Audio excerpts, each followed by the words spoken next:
በቤተ ክርስቲያን ውስጥ በሚሸጡ ቁሳቁሶች ተአምራትን ለሚፈልጉ ምዕመናን ምን ምላሽ አለ? እ ታውቃላችሁ፣ ክርስቶስ በመስቀል ላይ የከፈለውን ዋጋ በገንዘብ ለመግዛት የሚሞክር ማንኛውም ነገር ለእኔ ነውር ነው።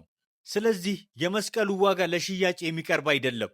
የእግዚአብሔርም ኃይል በገንዘብ አይገዛም። ሰዎች ዘይት፣ ውሃ፣ ልብስና የተለያዩ ነገሮችን ሲሸጡ እምነታቸውን በክርስቶስ ላይ ከማድረግ ይልቅ ቁሳቁስ ላይ አድርገዋል ማለት ነው።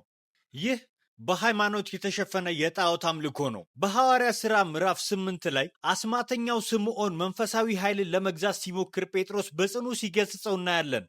ጴጥሮስ እንዲህ አለው፣ የእግዚአብሔርን ስጦታ በገንዘብ እንድታገኝ አስበሃልና ብርህ ከአንተ ጋር ይጥፋ አለው። ታውቃላችሁ፣ ተአምራት የሚሆነው መገኘቱ አብሮን ሲሆን ብቻ ነው። የእግዚአብሔር መገኘት አብሮን ከሌለ ሁሉ ከንቱ ነው። እውነተኛ ኃይልን የምናገኘው ማንነታችንን ለእግዚአብሔር ስናስገዛ እንጂ ቅዱስ ዕቃዎችን ስንገዛ አይደለም።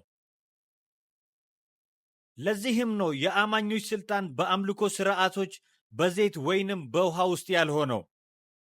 ቅዱስ ቅባት በኢየሱስ ክርስቶስ ስም በመንፈስ ቅዱስ የታተመ ነው። ለዚህም ነው እምነታችሁን ከመንፈሳዊ ነጋዴዎች መጠበቅ ያለባችሁ።